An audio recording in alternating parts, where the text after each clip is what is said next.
Hello and welcome to the XEDI YouTube channel. In today's video, we'll be covering how to view your orders and send back invoices with XEDI. To begin this process, make sure you're logged into the XEDI portal. From here, select the Unread button on the left under the EDI mailbox section. In the Unread Orders page, you will find the orders sent from your trading partner with the order date and branch name. There will also be comments such as order forecast or test order in the comments section. Click the View link on the right. You should now be able to view the order page. This selection shows you all the details of your order, including the delivery location, items orders, pack size, and quantities. Assuming this is a test order, at this stage you won't need to deliver anything to your trading partner. For live orders, you would first need to deliver the goods before moving on to the invoicing stage. For the next step, click Generate Invoice in the bottom right. The first thing you'll notice is the system has pulled all the information from your order automatically.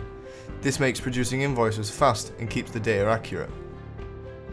You just need to fill in your invoice specific information such as invoice number, invoice date, delivery note number, and goods received note GRN number.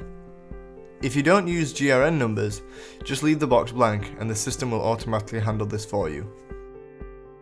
Below, you will find items you are invoicing, including the barcode, item descriptions, pack sizes, quantities, prices, and VAT rates.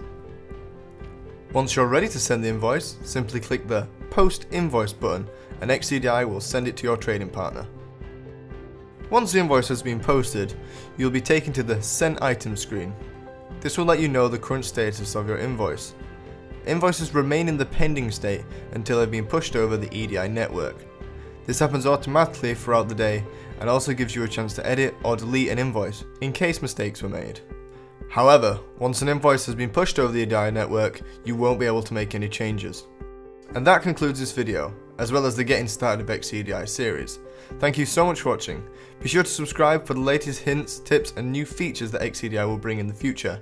Until then, see you around.